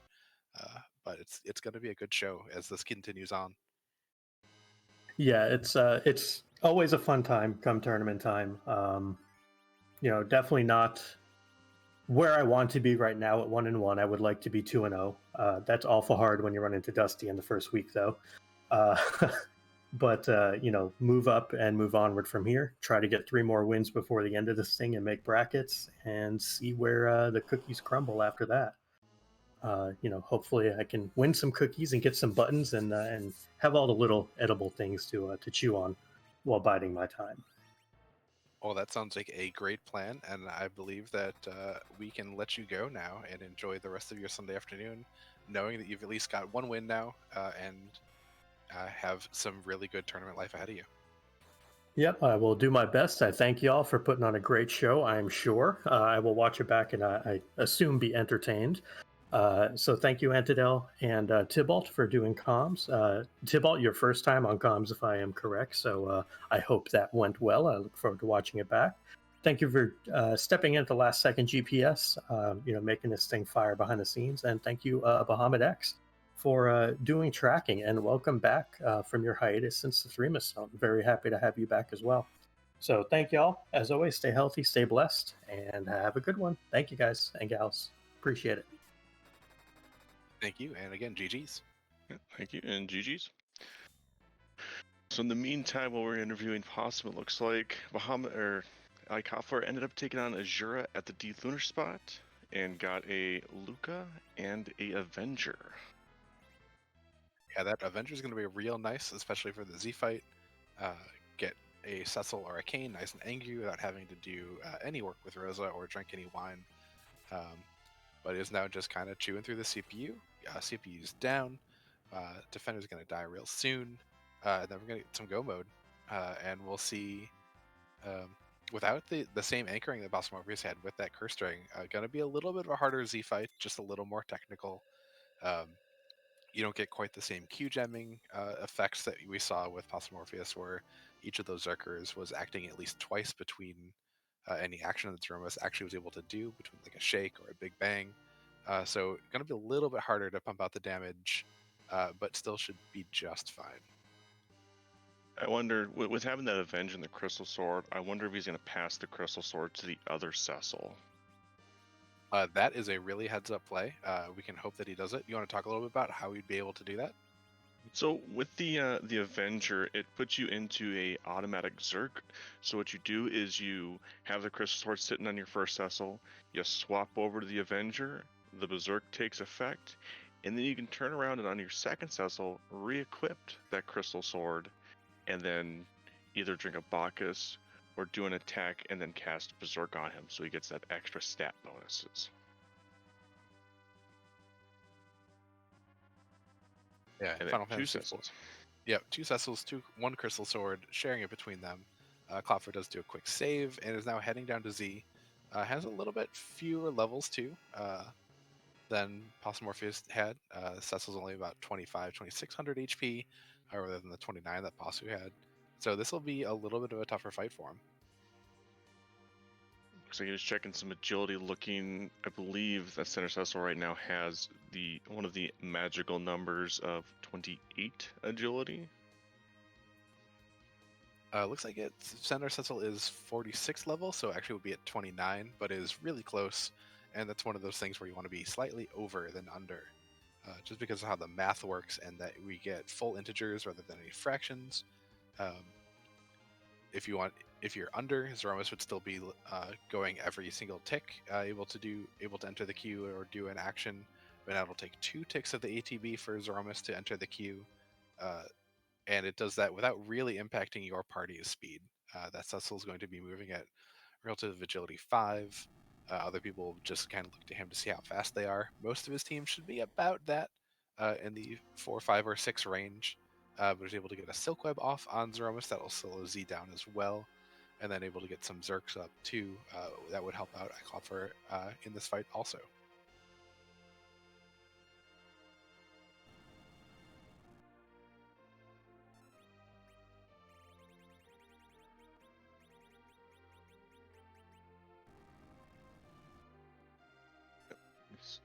Starting off with a crystal to take Z and make him into good old who again?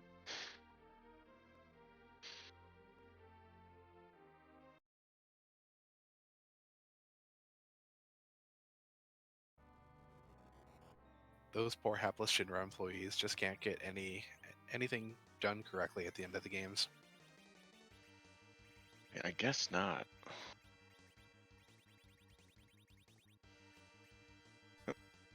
And here we have the Avenger swap from the crystal. He zerked the first Cecil. I'm guessing to start jamming the queue with the good old Bacchus wine. Yep, like we talked about earlier, since they don't have to be told to fight, then they just fight. It just gets them in the queue faster, it lets them do things a little bit faster, and it kind of does some buffering of your own turn, so you're able to just keep going and get going, and prevent Zeromus from acting quite as much, because one little tidbit with Final Fantasy IV is that each ATB tick can only actually have one thing resolve during it. So like only one person acts per tick. So if you're fighting or if you're swinging, Zeromus isn't doing anything. And how it kind of determines who gets to do what bases on kind of a timer and a pointer system that's a little bit complicated to explain on air. But effectively, if all your guys are going, Zeromus gets to go less often, even though he's ready to go, just because only one person can do a thing at a time.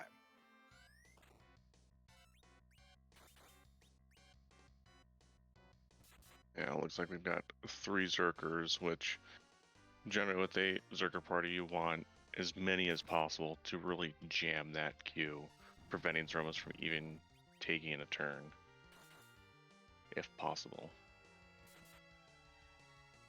Yeah, and we'll see a few more big bangs here on EiKlopfer's side. Rose is going to have to do a little more work than Possumorpheus' Rosa, but I think he should be able to have it down, unless we get a really unfortunate high roll at some point. But I am knocking on all the available wooden services to make sure that does not happen. Well, it looks like he's doing around anywhere between 8 to 10k a round. Because we've got Crystal Sword Cecil hitting for between 6 and 8, Excal hitting for about 4. So So I don't know if we end up seeing another Big Bang. I think we may just go straight into Meteo.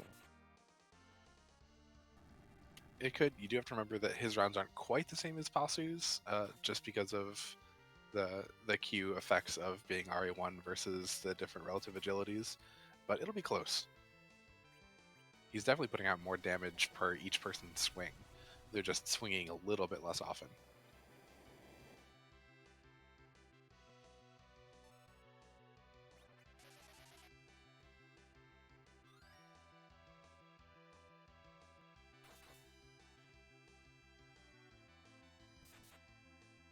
Yeah, it looks like everybody stayed up from that second Big Bang.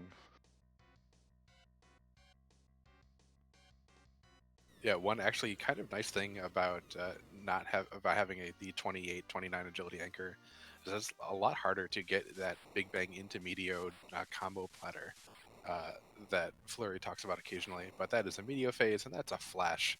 That is EiKlopfer done in 1:42:33. GG's EiKlopfer.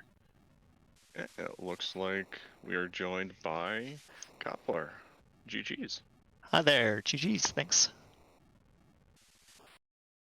So, how did you feel about that crystal sword there at the end?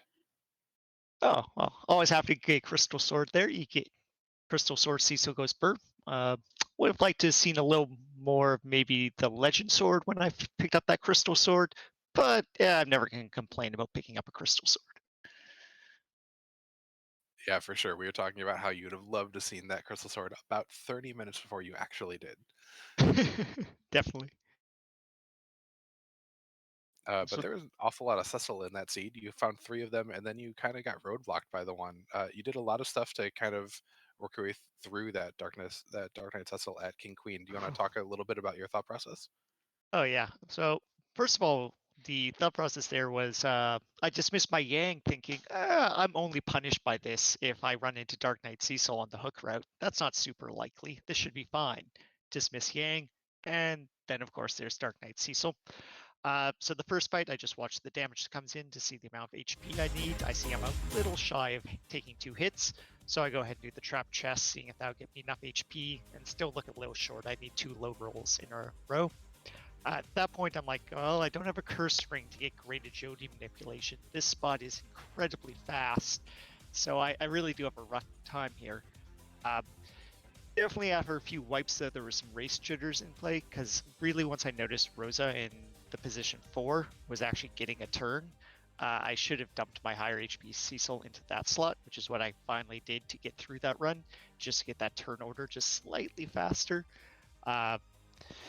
But yeah, if I just had Yang with that extra HP pool there, I think that would have been a much, much faster fight for me. Yeah, that is indeed what Possumorpheus did have. He did keep the Yang. He had faded Fabul, so didn't go up and get a second Cecil.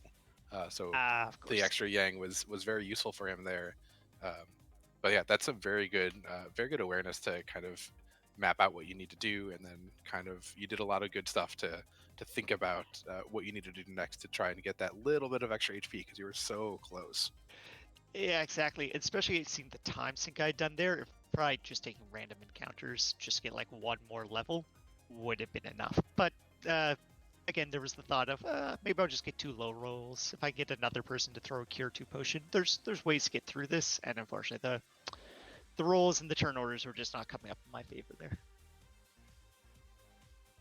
And did that influence your decision to go chase that rat tail as soon as you got it Oh from boy, A value? yes, literally everything after that was I must be incredibly far behind. I'm going to start doing non-meta checks because I need to just get lucky to get back at this race. So that was in fact, why I tried to take the Kanizo fight. I'm like, that's mean, so it probably isn't being done. I have Thor Rages. Maybe I can do this. And I actually think I probably could have gotten through that fight if I had thrown a Silk Web with my cane instead of the swing, just to make those Thor Rages easier to time up for the rest of the rounds. But unfortunately didn't do that, so turns out it wasn't too important.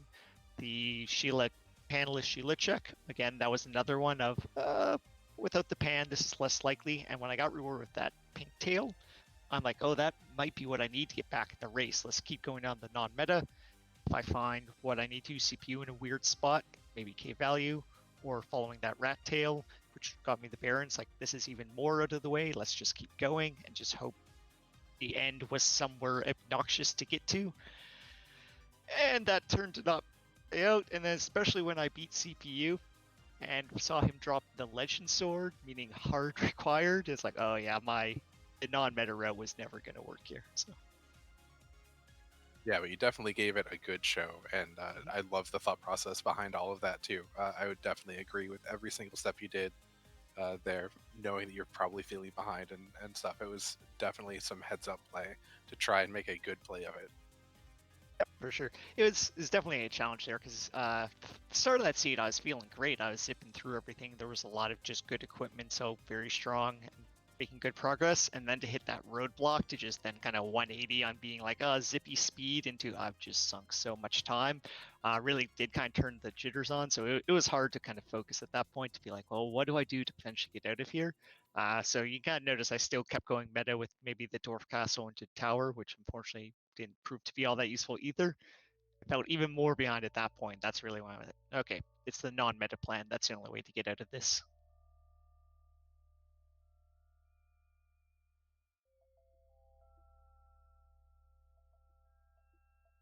For sure. Tybalt, do you have any questions for Klopfer? Uh, Not that I can think of. I mean, it was a really good run. Like, you guys were neck and neck for quite a bit at the beginning of the race. How did you think about that Tower of Zot?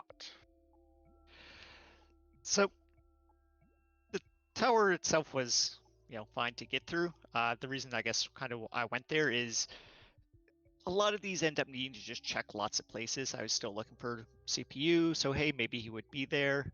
There's a chance to get the key item. I was feeling good when I ran into D-Mist and went, hey, I'm going to get a second key item out of this. That might really well pay off. As well as I was kind of hopeful for even if it didn't get me the magma key, say to skip the hook route, maybe there'd be a food there and he would make doing the hook route simple, whoever I ran into. So that's kind of what drove me to go do that Tower of Zot before checking the rest of the hook route.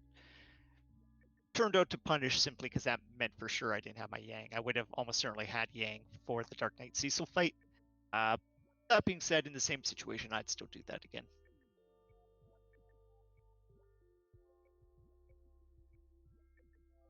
Well, you have fallen unfortunately to 0-2, and you fought two great opponents so far. What are you looking at or thinking about for your next races? For sure.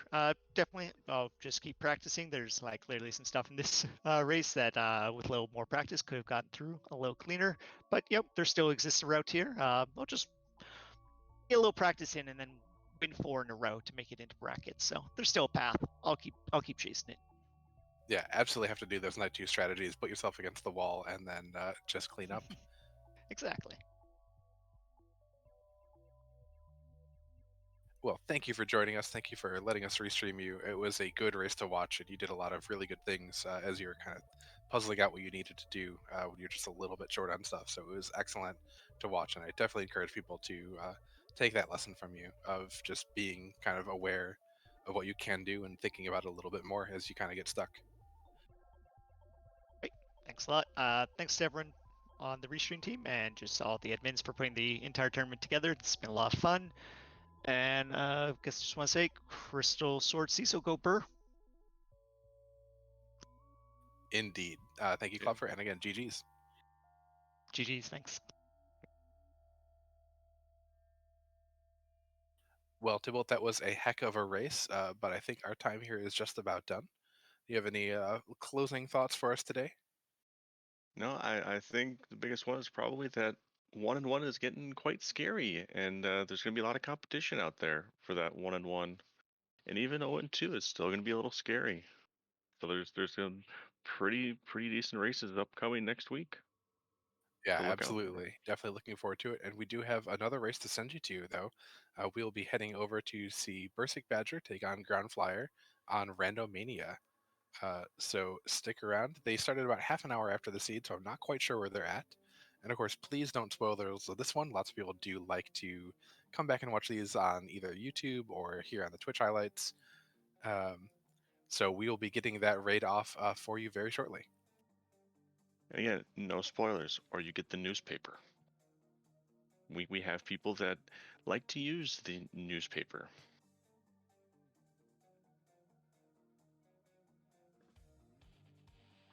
But again, thank you all for spending some of your Sunday with us. I hope you have a great day and enjoy the rest of the FE content.